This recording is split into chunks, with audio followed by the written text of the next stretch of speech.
खुशामदीद है आप सबका बेटा। मेरी तरफ से सलाम सबको।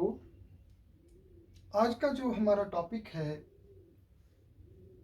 एक दिलचस्प, एक इंटरेस्टिंग टॉपिक है जिसको हम बेटा बोलते हैं ब्लड क्लॉटिंग।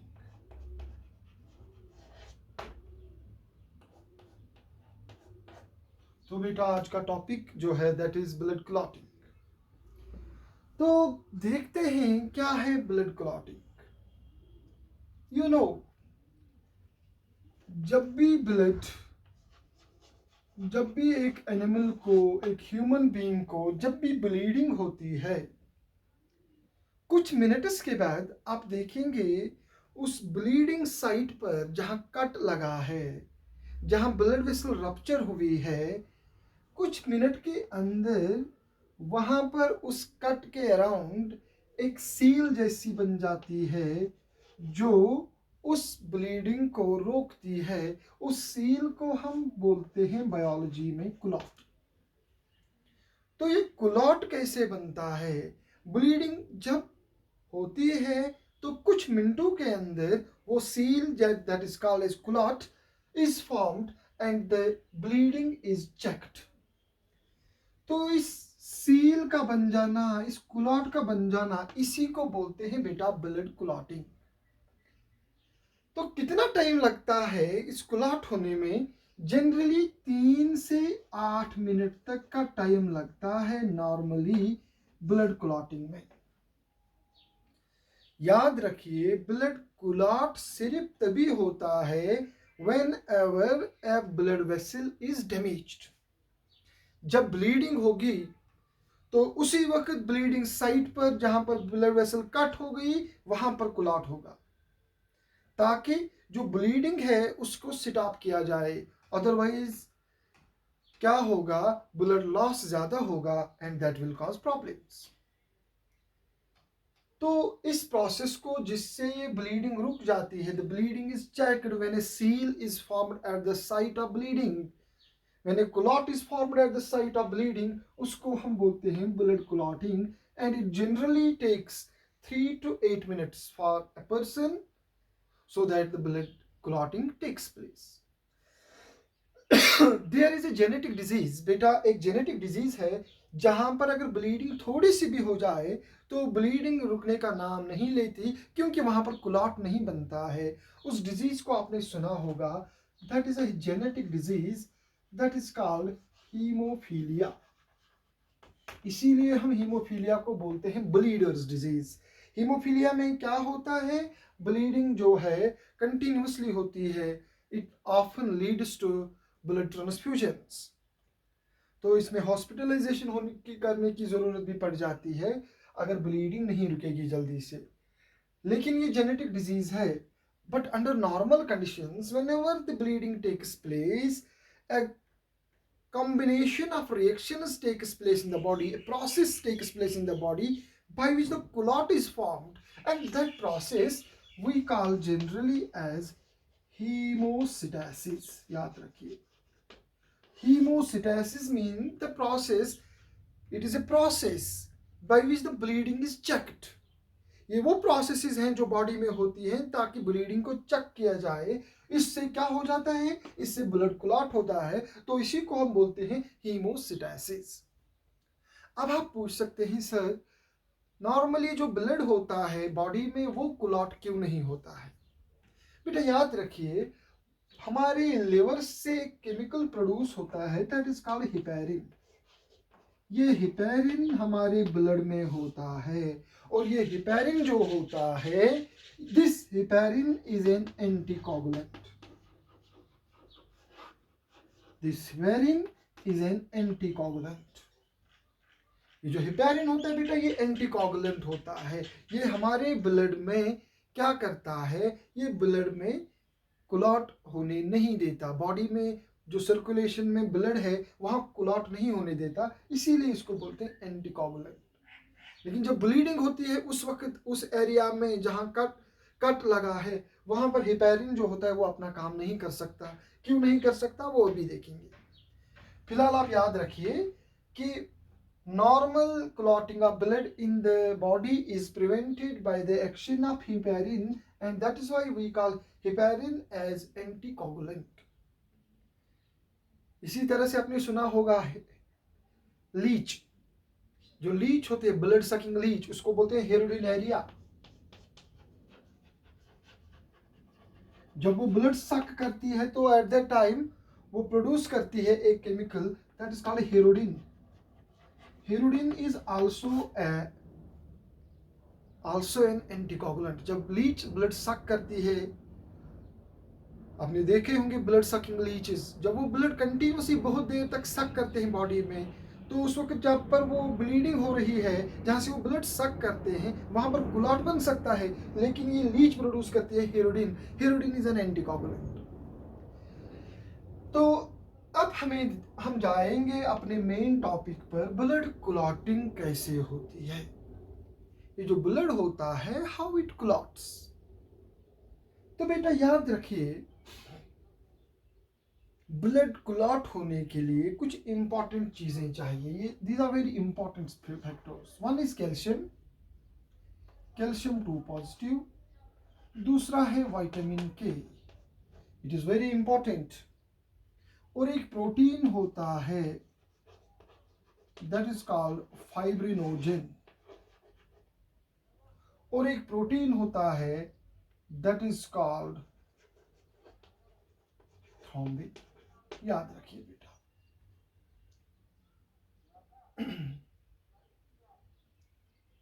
बेटा याद रखिए, ब्लड क्लॉट होने के लिए बहुत सी जो चीजें चाहिए, उनमें आपको याद रखना है, सबसे इंपॉर्टेंट है कैल्शियम, दूसरा है विटामिन के, तीसरा है फाइब्रिनोजन, चौथा है thrombin. Fibrinogen and thrombin, they are present in your blood. ये जो फाइब्रिनोजन है और थ्रोम्बिन है, ये हमारे ब्लड में होते हैं और इनको प्रोड्यूस करने वाला होता है लिवर। कैल्शियम और विटामिन जो होता है विटामिन के, ये हमारे डाइट में होते हैं। तो याद रखिए, अगर आपकी बॉडी में कैल्शियम की कमी है तो ब्लीडिंग जल्दी नहीं रुकेगी। अगर आपको विटामिन के की डिफिशियंसी है तो it will take much longer time for clotting to take place. इसीलिए फाइब्रिनोजन और इसी तरह थ्रोम्बिन जो है, ये भी इम्पॉर्टेंट प्रोटीन्स हैं जो हमारे ब्लड में होते हैं, which are important for blood clotting. तो ब्लड क्लॉटिंग समझने के लिए आपको पहले याद रखना है, ब्लड क्लॉट तभी होगा, उसके लिए सबसे इंपॉर्टेंट चीजें हैं कैल्शियम, विटामिन के, फाइब्रिनोजन एंड थ्रोम्बिन। इसके अलावा और भी चीजें हैं, वो मैं आगे डिस्कस करूंगा। पहले मैं आपको थोड़ा सा आइडिया देता हूं how the blood clotting takes place.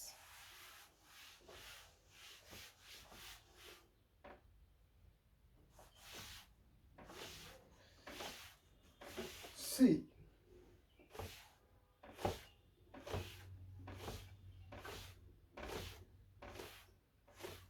देखो बेटा, जब भी ब्लीडिंग होती है, मान लीजिए this is a blood vessel, you consider that this is a blood vessel। मान लीजिए बेटा ये एक ब्लड वेसल है,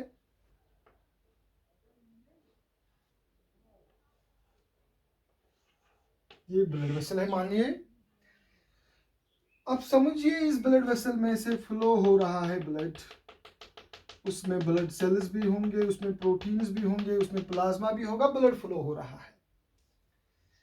कहीं पर कट जब लगता है तो जब वहां पर ब्लड वेसल डैमेज होती है, याद रखिए, when the blood vessel is damaged, I use the word when blood vessel is damaged। When the blood vessel is damaged, you will see this is the wall of blood vessel. When it is damaged, suppose now the blood vessel is damaged, at the site of damage, जहां पर blood vessel बेटा damage हो जाती है, वहां पर जो blood vessel के अंदर जो वॉल जो है, इट बिकम्स रफ, इसके एजेस हो जाते हैं, it will not be smooth, तो whenever the blood vessel is damaged, automatically you will say यहाँ पर जो ये वाल है, जब यहाँ कट लगेगा तो वाल की जो सरफेस अंदर की है, it will be rough. Whenever the blood vessel is damaged, the wall becomes rough. इस blood vessel के अंदर इसके वाल में एक प्रोटीन होता है, that is called collagen. That is called collagen. तो हम कह सकते हैं जब भी ब्लड वेसल डैमेज होगी तो इसकी जो अंदर वाली वाल है ये एक्सपोज होगी, उस अंदर वाली वाल के अंदर एक प्रोटीन होता है दैट इज कॉल्ड कोलेजिन. आप कहेंगे सर अब कोलेजिन एक्सपोज हो गया, अभी तक कोलेजिन प्रोटीन ब्लड वेसल के वाल में था, अब ब्लड वेसल डैमेज हो गई, अब ब्लड वेसल में कट लग गया, मान लीजिए यहाँ पर कट लग गया, तो इस ब्लड वेसल के अंदर की वाल में जो कोलेजिन है वो कोलेजिन अब क्या हो जाएगा, एक्सपोज. जब कोलेजिन एक्सपोज हो जाएगा उससे बेटा क्या होता है, याद रखिए जो ब्लड फ्लो कर रहा है ब्लड कैपिलरी में या ब्लड वेसल में, जब उस ब्लड में होंगे प्लेटलेट्स.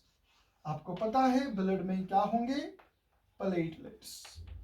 जब भी ये प्लेटलेट्स टच करते हैं इस कोलेजिन को, ब्लड वेसल कट हो गई, इसकी वॉल के अंदर कोलेजिन है, जब वो एक्सपोज हो गया तो जाहिर सी बात है ब्लड वेसल में जो ब्लड है, ब्लड में जो प्लेटलेट्स हैं वो प्लेटलेट्स टच हो जाएंगी किसके साथ, कोलेजिन के साथ. तो हम कहेंगे प्लेटलेट्स जो हैं ये हो गए एक्टिवेट. तो याद रखिए क्लॉटिंग के वक्त क्लॉटिंग में सबसे बड़ा रोल होता है प्लेटलेट्स का. तो प्लेटलेट्स कैसे एक्टिवेट हो जाते हैं, platelets get activated when they get exposed to the collagen. जब ये एक्सपोज हो जाएंगे टू कोलेजिन, ब्लड वेसल के वाल में जो कोलेजिन प्रोटीन है जब ये उसको टच करेंगे अब ये हो जाएंगी एक्टिवेट.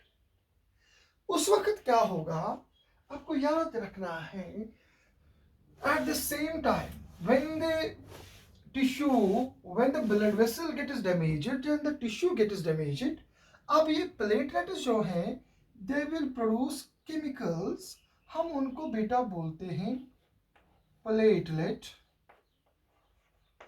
फैक्टर्स. क्या बोलेंगे, प्लेटलेट फैक्टर्स. तो प्लेटलेट्स जब एक्टिवेट हो गए when they are exposed to the collagen, when the blood vessel is damaged, they will produce chemicals. Those chemicals are called platelet factors.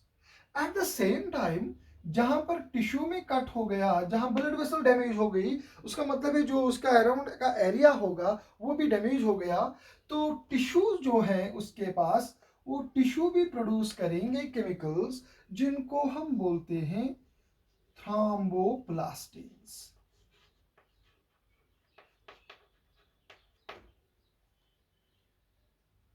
तो याद रखिए टिश्यू जो है, tissue will produce chemicals, those chemicals are called thromboplastins, while as platelets will produce platelet factors.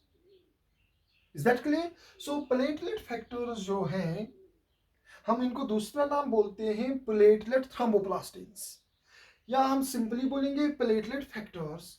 Tissues produce करेंगे थ्रोम्बोप्लास्टिन्स.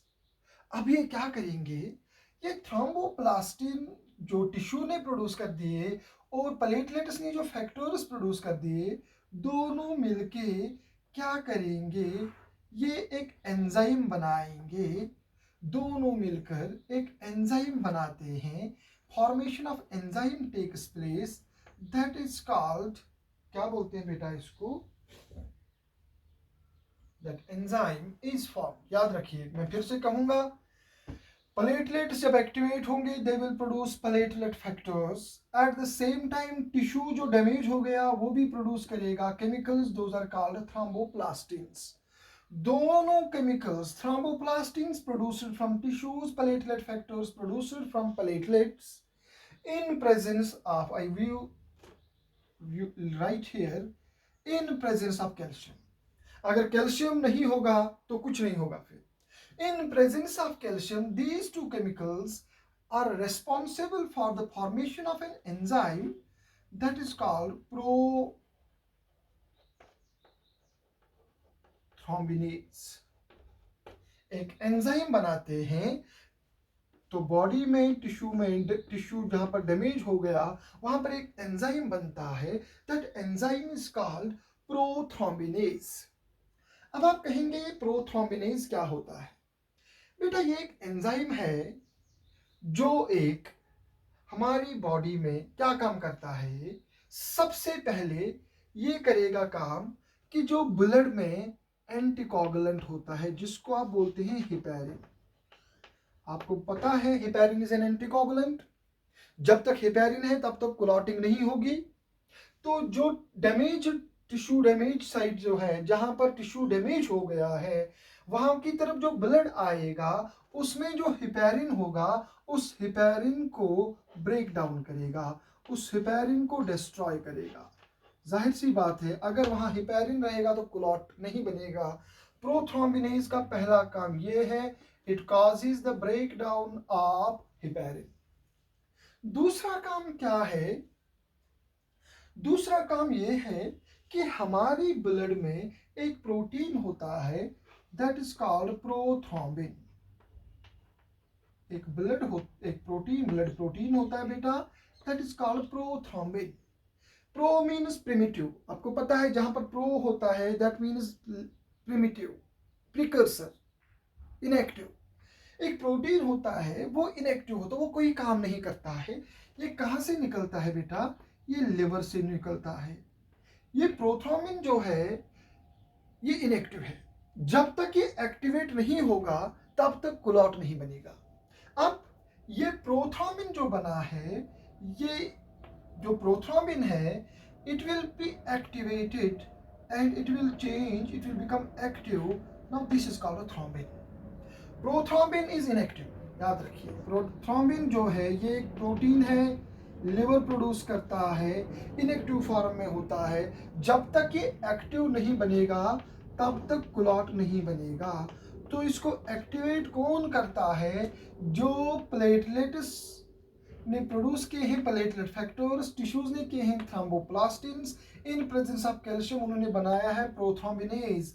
ये prothrombinase act करता है। This prothrombinase helps in the conversion of prothrombin into thrombin. अब आप कह सकते हैं प्रोथ्रोम्बिन जो है now it has been changed into thrombin. अब क्लॉटिंग हो सकती है। अब क्लॉटिंग बेटा कैसे होगी? आपको याद रखना है, मैंने आपको ब्लड में पढ़ाया है कि एक प्रोटीन होता है हमारे ब्लड में that is called fibrinogen. That is called, this a protein, this a soluble protein. ये हमारे ब्लड में एक प्रोटीन होता है that is very much soluble, fibrinogen. जब तक ये फाइब्रिनोजेन इनसॉल्युबल नहीं बनेगा, this is an inactive protein. ये इनएक्टिव है, जेन है ना पीछे से, आपको पता है प्रो या जीईएन जिसके पीछे होगा, जिस प्रोटीन के पीछे जेन लगा होगा वो इनएक्टिव है, जिस प्रोटीन के आगे प्रो लगा होगा वो भी इनएक्टिव है। ये फाइब्रिनोजेन जो है ये इनएक्टिव प्रोटीन है। अगर ये एक्टिव बन गया तो ये इनसॉल्युबल बन जाएगा। इनएक्टिव फॉर्म में ये सॉल्युबल है। अब अगर ये फाइब्रिनोजेन एक्टिवेट हो जाएगा तो इट विल बिकम इनसॉल्युबल। जब ये इनसॉल्युबल बन जाएगा तभी क्लॉट बनेगा। तो इसका मतलब है अब इस फाइब्रिनोजेन को करना है कन्वर्ट, एक्टिवेट करना है। फाइब्रिनोजेन जब एक्टिवेट हो जाएगा it will change into a protein that is called fibrin. Fibrin is insoluble. Fibrin is an active protein. तो fibrinogen must be changed into fibrin. अब इस फाइब्रिनोजेन को चेंज कौन करेगा into fibrin? That is the job of this thrombin. तो याद रखिए blood clotting जो है it is a cascade of reactions. Platelets will produce platelet factors when they are activated, when they are exposed to collagen. Tissues will produce thromboplastins. These platelet factors and thromboplastins, in presence of calcium, they are responsible for the formation of prothrombinase. And this prothrombinase is responsible for breakdown of heparin. Heparin जो tissue की तरफ आ रहा है, जहां bleeding हो रही है उसको ब्रेक डाउन करो, वो इनएक्टिव होना चाहिए। दूसरी बात, प्रोथ्रोम्बिन जो है, प्रोथ्रोम्बिनेज प्रोथ्रोम्बिन को कन्वर्ट करता है into thrombin. Prothrombin is an inactive protein, it has to be changed into active. तो prothrombin is changed into thrombin. याद रखिए, prothrombin changes into thrombin under the influence of prothrombinase and in presence of vitamin K। अगर body में vitamin के की deficiency होगी तो prothrombin जो है ये थ्रोम्बिन नहीं बनेगा इजीली, तो जाहिर सी बात है क्लॉटिंग इजीली नहीं होगी, ज्यादा से ज्यादा ब्लीडिंग हो जाएगी। जब थ्रोम्बिन बनेगा, अब क्या होगा, थ्रोम्बिन के बनने से हमारे ब्लड में एक प्रोटीन होता है जिसको हम बोलते हैं फाइब्रिनोजिन। ये सॉल्युबल होता है ब्लड में, लेकिन अगर ये एक्टिवेट हो गया तो इट बिकम्स इनसॉल्युबल। जब ये इनसॉल्युबल बनता है तो इट बिकम्स ए क्लॉट। देखो ब्लड में, अब यहां पर मान लीजिए ये है एक ब्लड वेसल, यहां पर डैमेज हो गया है। अब ये जो ब्लड आ रहा है, इसमें जो प्लेटलेट्स हैं वो एक्टिवेट हो गई, ये सारी प्रोसेसेस हो गई। इस ब्लड में जो फाइब्रिनोजन है ना वो सॉल्युबल था, अब वो फाइब्रिनोजन इस साइड पर आता है जहां पर कट हो गया। वो फाइब्रिनोजन यहां पर ऐसे ऐसे इनसॉल्युबल थ्रेड लाइक स्ट्रक्चर्स बनाता है, अंदर से भी और बाहर से भी। अब ये देखो बेटा, फाइब्रिनोजन अभी तक सॉल्युबल था, जब ब्लड में ये इनसॉल्युबल था, कुछ नहीं कर रहा था। अब ये इनसॉल्युबल हो गया है, now it form thread like structures. वो थ्रेड लाइक स्ट्रक्चर्स जहां पर डैमेज हुआ है वहां प्लग करेंगे। एक किस्म का हम कह सकते हैं दे विल, जैसे हम स्लेब डालते हैं, स्लेब जो होती है कंक्रीट की, उसको डालने से पहले हम क्या लगाते हैं, स्टील की जो सरियां लगा देते हैं। You consider those are fibrin threads. अब उस स्लेब पे कंक्रीट डालेंगे, अब हम उसमें डालेंगे बाजरी, रोडी, सीमेंट डालेंगे, फिर वो सेट हो जाएगी। सिमिलरली ये जो फाइब्रिन थ्रेड्स है, इसमें ट्रैप हो जाएंगे आरबीसीज, इसमें ट्रैप हो जाएंगे डब्ल्यूबीसीज, इसमें ट्रैप हो जाएंगे प्लेटलेट्स, और धीरे धीरे धीरे धीरे यहाँ पर ये एक सॉलिड स्ट्रक्चर बनेगा जिसको हम बोलते हैं बेटा क्लॉट। इसी को हम बोलते हैं क्लॉट। तो clot is nothing, clot is actually a network of fibrin. ये जो प्रोटीन फाइब्रिन है, फाइब्रिन का नेटवर्क बन जाता है, और उसी फाइब्रिन के नेटवर्क में फंस जाती हैं, ट्रैप हो जाती हैं। कौन हो जाती हैं ट्रैप? ब्लड सेल्स, आरबीसीज, डब्ल्यूबीसीज, प्लेटलेट्स, सब उसमें ट्रैप हो जाते हैं और ये सॉलिडिफाई हो जाता है। तो हम बोलेंगे इसको ना, दिस इज द क्लॉट। तो क्लॉट बनने के लिए सबसे बड़ी बात है, fibrinogen must be changed into fibrin. अब देखिए बेटा, यहां पर ये जो क्लॉट बना है, यहां पर ये जो ब्लड है, अब यहां पर ब्लड जो है, जहां पर क्लॉट बना है, अब यहां पर आरबीसीज भी ट्रैप हो गई, अब यहां पर डब्ल्यूबीसीज भी ट्रैप हो गई, अब यहां प्लेटलेट्स भी ट्रैप हो गए, अब यहां पर ब्लड का प्रोटीन भी ट्रैप हो गया। कौन सा? फाइब्रिनोजन। वहां पर बचता क्या है? अब वहां पर जो येलो कलर का फ्लूइड होता है, जब भी कोई क्लॉट बनता है, आप देखिए आपकी बॉडी में कभी ब्लीडिंग हुई होगी, जब क्लॉट बनता है तो क्लॉट के अराउंड एक येलो जैसा फ्लूइड होता है, एक येलो कलर फ्लूइड होता है, उसको हम बोलते हैं बेटा सीरम। सीरम होता है वही fluid which oozes out from the clot, the fluid which oozes from clot. Clot के पास जो थोड़ा सा येलो कलर फ्लूइड होता है उसको हम बोलते हैं सीरम। आप कहेंगे सीरम क्या है? मैं कहूंगा सीरम होता है, अगर आप सीरम में क्या होते हैं, ब्लड, अगर आप देखेंगे सीरम क्या है, ब्लड से निकलते हैं कार्पसल्स और निकलता है fibrinogen protein. Blood minus corpuscles is called plasma. Plasma minus protein, कौन सा protein? That is the fibrinogen. Now you can say easily that serum is actually the plasma that is without the fibrinogen. If the blood which is going to the site of clot formation, the blood loses all the corpuscles. Blood without corpuscle is called plasma. But at the same time वहां पर जो fibrinogen था, that fibrinogen also changed into fibrin. So अब वहां पर जो area होगा वहां पर प्लाज्मा ही होगा, but without this fibrinogen, उसी को हम बेटा बोलते हैं सीरम। याद रखिए, मैं फिर से बोलता हूं, serum is plasma without fibrinogen. देखो बेटा, ब्लड है, अब इसके आरबीसीज भी निकल गए, डब्ल्यूबीसीज भी निकल गए, प्लेटलेट भी निकल गए, वो ट्रैप हो गए ना इसमें। ये मान लीजिए ये है फाइब्रिन के थ्रेड्स, यहाँ पर आरबीसीज भी ट्रैप हो गए, डब्ल्यूबीसीज भी ट्रैप हो गए, प्लेटलेट्स भी ट्रैप हो गए।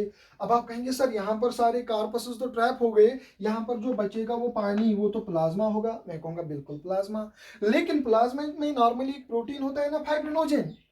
अब यहाँ पर वही फाइब्रिनोजन तो चेंज हो गया है ना into these thread like structures, जिसको आप बोलते हैं फाइब्रिन।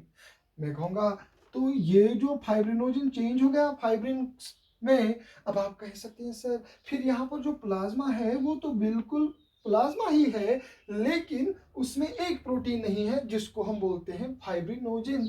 मैं कहूँगा बेटा उसी को बोलते हैं सीरम। Is that clear? तो आप समझिए क्लॉटिंग कैसे होती है।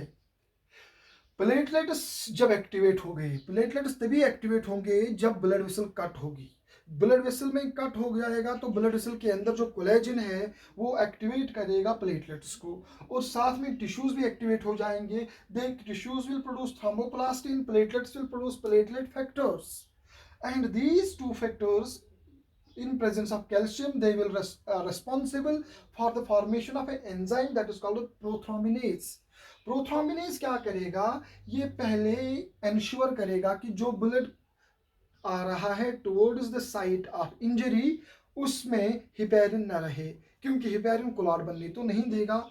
हिपेरिन क्या करता है बेटा, याद रखिए, हिपेरिन क्यों रोकता है क्लॉट को? हिपेरिन इस कैल्शियम को ट्रैप करता है। जब कैल्शियम ही ट्रैप हो गया ना towards eight the site of injury, तो प्रोथ्रोम्बिनेज नहीं बनेगा। तो पहले क्या करना है, प्रोथ्रोम्बिनेज हिपेरिन को ब्रेक डाउन करेगा। Eight the same time blood में एक प्रोटीन है प्रोथ्रोम्बिन, उसको एक्टिवेट करेगा इन प्रेजेंस ऑफ विटामिन के। जब थ्रोम्बिन बनेगा तो थ्रोम्बिन इमीडिएटली फाइब्रिनोजन को कन्वर्ट करेगा इनटू फाइब्रिन, और फाइब्रिन जो है ये इनसॉल्युबल है, थ्रेड लाइक स्ट्रक्चर्स की तरह है, and you will see a clot will be form. आप घर में इजीली कर सकते हैं एक experiment to see the formation of clot. देखो बेटा, अगर आप देखें, आप घर में एक स्लाइड ले लीजिए, एक स्लाइड ले लीजिए, शीशे की स्लाइड या कोई भी टाइल का पीस होगा, जो सिरेमिक टाइल्स होते हैं, पॉलिश्ड होते हैं, और एक पियर्सिंग नीडल लीजिए।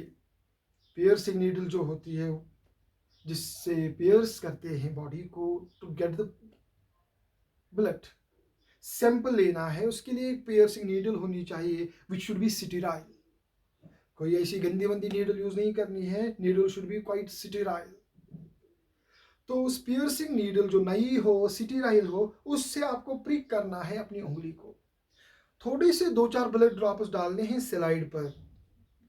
आप देखेंगे जब वो ब्लड ड्रॉप्स वहां पर पड़ेंगे ना, आप अपने हाथ में एक नीडल ले लीजिए, उस नीडल से उस ब्लड ड्रॉप को ऐसे ऐसे करिए, आपको लगेगा कि your needle is moving through water, through a fluid. लेकिन 2-4 मिनट के अंदर वहां पर क्लॉटिंग प्रोसेस स्टार्ट होगी। तो वो क्लॉटिंग से क्या होगा, आप देखेंगे 2-4-5 मिनट के अंदर ये जो फाइब्रिनोजन है it will be changed into fibrin. अब ये फाइब्रिन जो बनने लगेगा ये इनसॉल्युबल है। जब आप अपनी नीडल को ऐसे उठा निकालेंगे ना ब्लड से, तो आपको देखेंगे कि आपकी नीडल अब इजीली मूव नहीं करेगी।